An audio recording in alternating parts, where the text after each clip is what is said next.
was underneath punk and the zip spikes, Mohicans, whatever it may be, there was a feeling of togetherness in you. With me, Mr. Joshua Coombes. Joshua I Coombes. grew up in England, but now I live in Mexico, for sure. Yeah, but I've been in the US for about 3 weeks. What is it about music that inspires you, and what was the first instrument you learned to play? At 16, I failed my exams in school. I'd pretty much given up on, well, most things really. And this back in England, my auntie gave me her punk rock collection, her old vinyl vision, whatever. And all these bands, there was more going on underneath what sometimes is like the surface of punk music, which was like the message, and the message was togetherness. The message was unity. The message was putting your arm. Interestingly enough, because it's Clash and punk, like Clash of the Titans. Exactly. And you know, this is the thing, your grandmother gave you these? No, it's my auntie. Your auntie? My auntie Caroline, yeah. She's an absolute... Cheers to the Auntie Caroline. She's a pillar in my life. And honestly, without that, I don't think I'd be doing any of the things I'd be doing now. It gave me an education, really. I didn't have many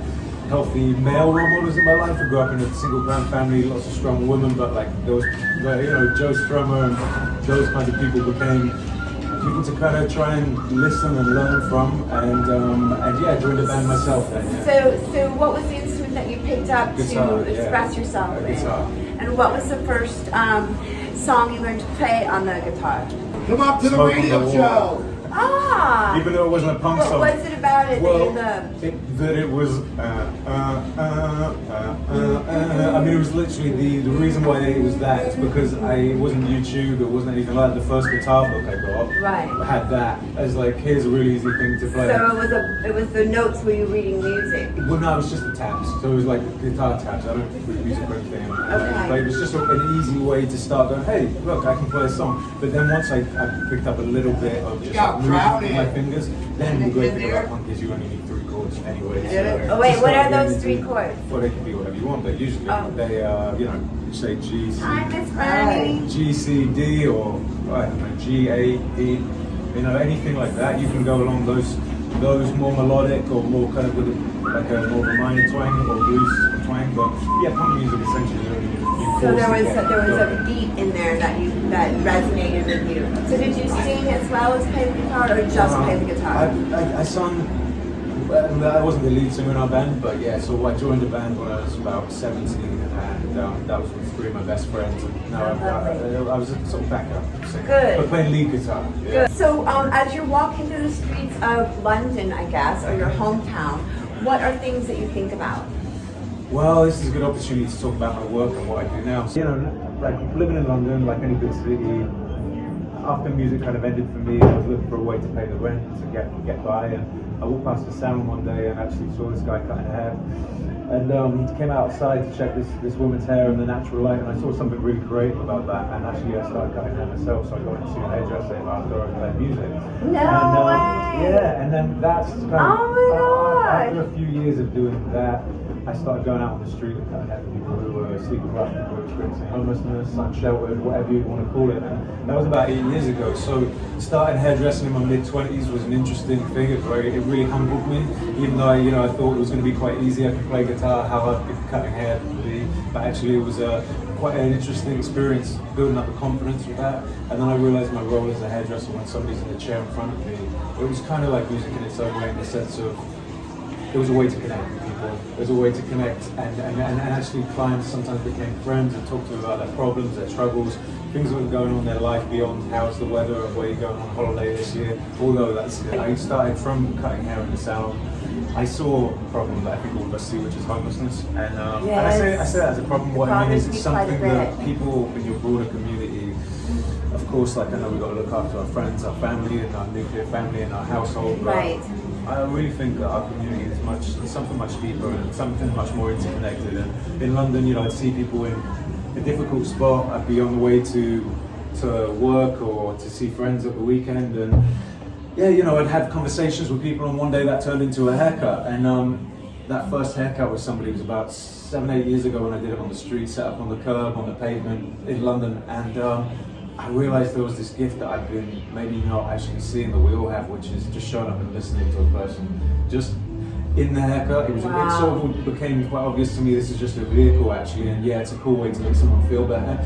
But someone would talk about their story, they talk about what's happening with them. It was a bit of me time for them. A bit the homeless guys. Yeah.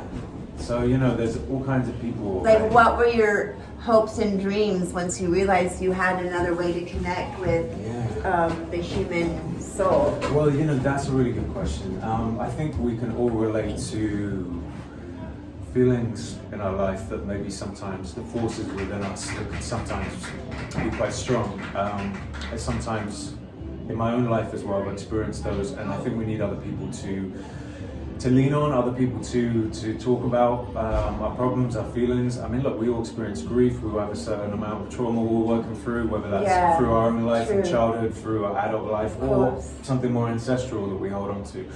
And like, okay, these things are small. A haircut, how is that going to help a person on the surface because it grows out? But I think we can all participate in our own way with the skills we have, with a little bit of time we might have. It's an antidote, I think, to some of the chaos in the world because it's easy to feel overwhelmed. I guess to answer your question, going back, I was looking for a way to participate, to feel connected to the people around me. Like I said, not just my friends and my social circle, but just to show up and try and be of service in some way. And that comes from this punk ethos. I really believe that. Like I you know, to do it yourself. I understand that I could have maybe volunteered my time for a shelter or gone to help out with a soup kitchen, and those things are great, and anybody who does those is really, really important. But for me, the DIY element was important. I needed to feel like I could, as Joshua, go out and be there for somebody else. And it's actually called Do Something for Nothing, this whole thing. So there's lots of other people now doing this in similar ways in their community. So Joshua is the man, and that's what he does. That's what brought him here today into Radio Venice. And take it away, Josh. Of course, thank you. And you know, to be fair, I wish I could wash people's hair on the street, but dry shampoo and water sprays. That they look for when it's they called type in you. Do Something for Nothing. And my Instagram is also Joshua Coombes, JOSHUACOOMBES. There you're going to see like lots of different human beings Joshua Coombes at Instagram. Exactly. And their circumstances right now are people, of course, who don't have shelter, but these are human beings. They're people like you and I. Yes, there's addiction. Yes, there's substance misuse. Yes, there's mental health issues, but all of these things aren't just, you know, dictated by somebody's economic status. Like, people feel pain. People sometimes going through it a lot, and a lot of these things I try and get beneath the stigmas and try and tell people stories and try and just introduce you to that person. Back that up, one thing I'll say is like, look, I speak in schools about this. I go and talk to young people.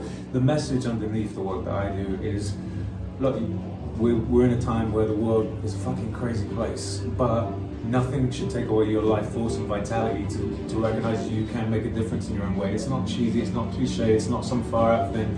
It's just about believing it. Like, we need to reimagine what it's like as an individual to say, yeah, it might be a small thing to begin with, but I can go out in my community, I can give my time. That is the antidote to feeling overwhelmed and feeling fatigued by what's going on in the world. So, and check it out, Joshua Coombes, COOMBES at Instagram, and find out how you can help the homeless in your area. Cheers. Okay, Thank cheers. you for having me. I You're really welcome. appreciate it. Cheers. Go to RadioVenice.tv. Radio Venice, coming at you. Oh, yay. What's the name of your guitar? Miss Lucy's sister. Oh, FLSS, yeah. you mean one of my... Oh yeah, that's the famous Candelas Guitarras Hermanas. Real Stevens project featuring Michael Yost and Milo Gonzalez. It's going to be beautiful. And hopefully Tabby. Yeah, that would be great. Anybody that wants to play. There's no set list yet, so. Okay, hi, welcome. That's Mr. Frank. And what we'd like to know about him, where you were born and raised, what got you interested in music, and the flower industry. And the flower industry. That's a deep question. We're outside of Manhattan. So do you have a New York accent? Okay. What got me into music? I almost feel more of a slave to music than like a choice to get into it. It's always been all I've ever thought about. You know, other obligations seem to get pushed aside because music takes precedence. I can't really live my life because I have to continue to play music. It would have been anything by like AC/DC, Oh, Guns N' Roses. Oh, so you went straight to rock and roll. Straight to rock and roll as a young kid, yeah. Okay. Yeah. Over there, I see Mr. Michael playing out there in the sun. Maybe like Hell's Bells. The Is more it? you play, you want to be able to do more and do more. And it's kind of easy to. You're behind the wheel of a fast-moving car, you know, and it's moving fast. Rock and roll still has a show me what you got essence, but in a much different way. You know, I don't want to say it's not as high paced and high challenging as jazz would be, or classical guitar. Classical guitars would seem difficult. So I guess I'm attracted more to not necessarily the difficult aspect of it. It's so beautiful it can be. It's just really hard to play. I guess it'd be more dynamics. Okay. Maybe how loud you deliver certain things and how you change up the combination of those things and deliver the phrase. Okay, so continue. The diminished seventh, what were you saying? You can move it anywhere on the guitar. So what letter is that? Diminished seven. A, B, C, D, E, F, G. So is it a G minor? It would be G diminished 7. So how do you... So you kind of play it right then. Any position that you play it is 1.5 step away from the 7th chord. So you can take that and move one of the chord tones away and you get a 7th chord. So anytime the 7th chord comes on, you can do that little diminution. You know? Okay, can you try that again? Go. Yeah. I'm trying to look at your hands. There you go.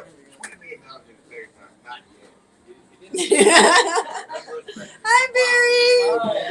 How are you? How's Out of Control, Tron? There it is. There it is. Woo! Okay, let's get back to some serious questions. Now, Serious stuff. what else I'd like to know is childhood memories. Time to give us childhood music memory.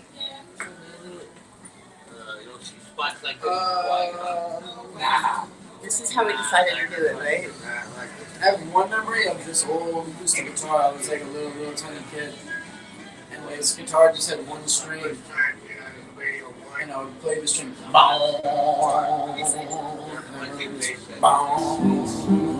This one string over and over. Where were you doing that? My grandma's house. What, on a guitar? Guitar with one string. Yeah. Really? Yeah. It was fun, yeah.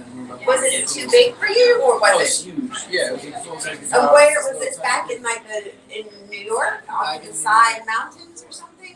Kind of, yeah. Is that kind of the area? You said a small town, so. Spring Valley, yeah. Okay, so does that mean that your grandma was it like a banjo No, guitar? they were not into music at all. It was just a cheap guitar that my Okay. cousins had. Never really. Oh.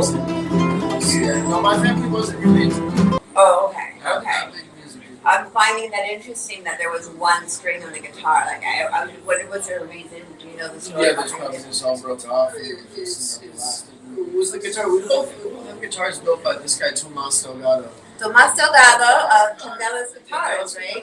That's what the hat is. Who's that? His guitar was built right before my guitar. And he bought it randomly, and I bought mine randomly, and somehow we met. We played the guitars together, and they sounded great. He said, "Oh, sister guitars, we should start a project." And we started a project. Like 121 and 122. Passionate, driven, slightly obnoxious. We'll hyphen that. I don't know if it's properly gramified to slightly hyphen it, but I can respect your request. Yeah. Slightly what now? Obnoxious. Obnoxious. I heard humming in my head. Okay. So that's good. That means it's only slightly. Yeah, only slightly. Okay, what's two more? That's all three. passionate, driven, and slightly Oh, passionate, driven, and slightly obnoxious. Oh, how sweet! Oh, nice. And I love that. Thank you. And can you share with us a little bit about what you are passionate about in terms of what project you're working on at So there's the garden, Guitarras maybe. Hermanas, which is great. Oh, the garden's always a lot of work. So would you like to share us a little bit about? I saw you driving a. Oh, you saw it? Yeah, that's the delivery van. But also my car got totaled, so it's also my main mode of Well, the transportation. point is that if you would like some flowers or potted plants and things delivered to your home, you can go to Mary Hugh's Gardens. They're in Santa Monica on 17th and Ocean. Is that correct? Ocean Park. Ocean Park. Ocean Park, yeah. So anyhow, it's a lovely garden shop to go to. You can visit the plants that stay in the shade, and you can visit the plants that go in the sunshine, and it's quite a lovely experience. Thank you. Okay, if you could be a superhero, what would you be and why? Oh, I wouldn't want to be a superhero. Really? Yeah, the problem, unless the superpower was the ability to do nothing but play the guitar and still afford to pay rent. That's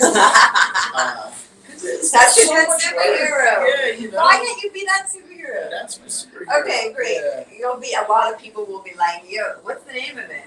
I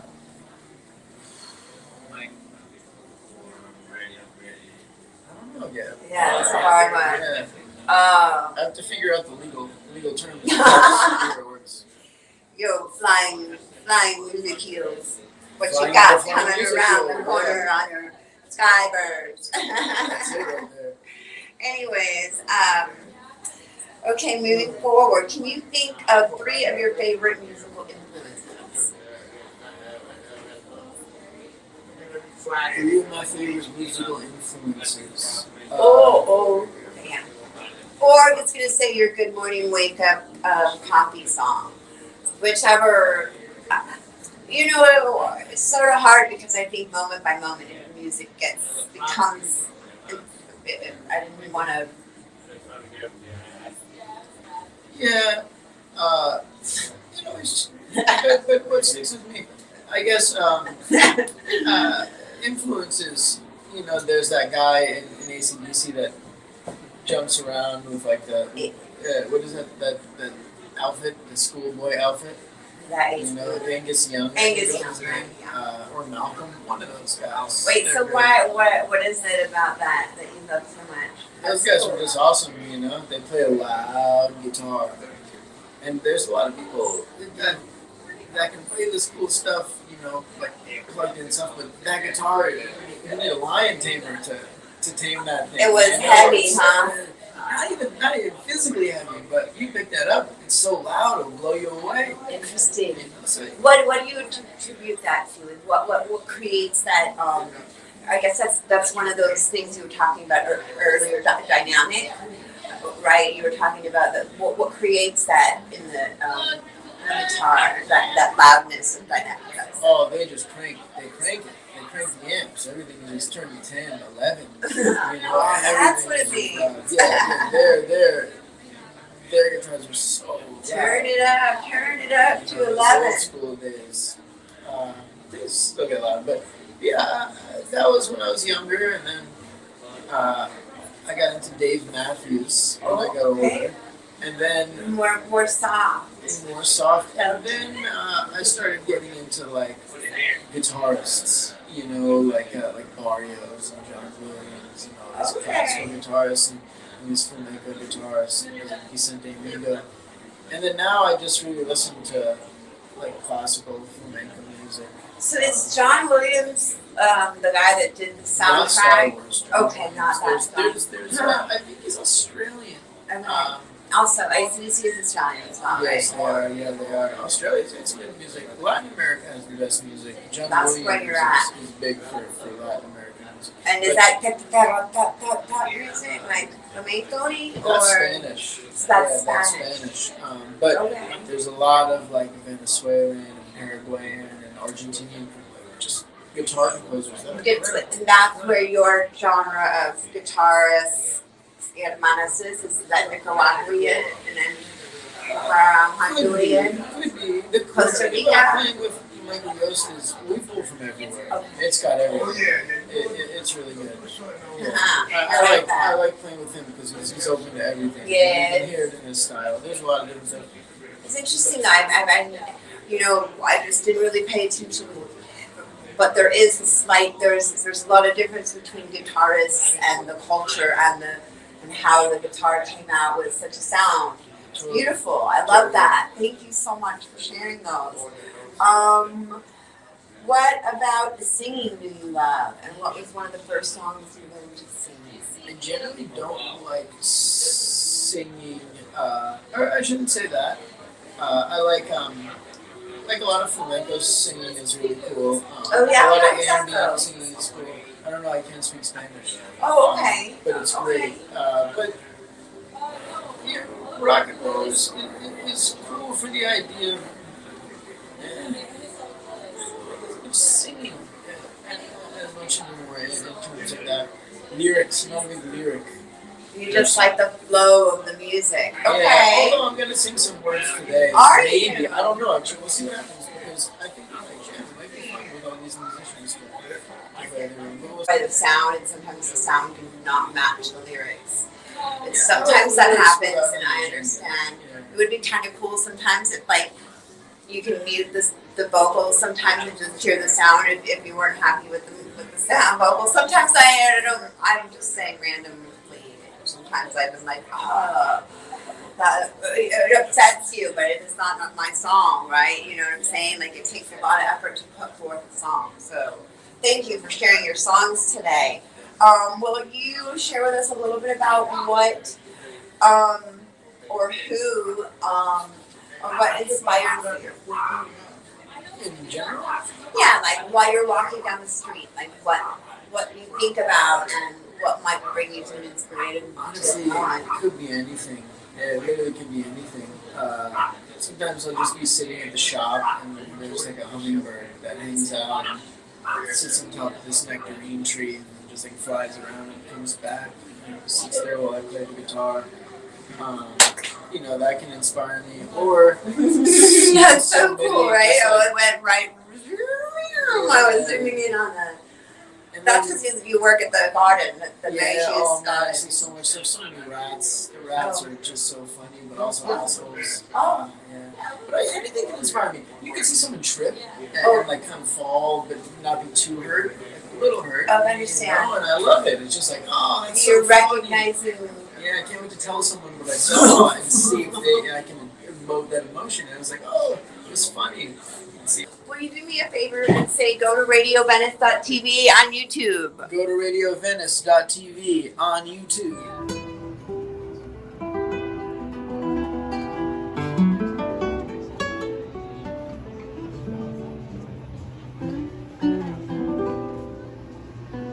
Togetherness, and that's really stayed with me. So when I go out and I see people who are pushing the shopping cart, panhandling on the corner, people who are living down on Skid Row in the tents or wherever it may be, I'm removing the layers and trying to get to the person underneath and find that's going to hopefully make them feel better. But when I'm out on the street, obviously we haven't got that mirror in front of us. We're on the sidewalk, somewhere on the curb, sometimes with the rats and the trash and all the rest of it under some underpass somewhere. But there's something beautiful about that experience. It humbles me a lot, and like when I'll do this. The sounds really beautiful too. Well, cheers, Michael. Thank you. And of course we and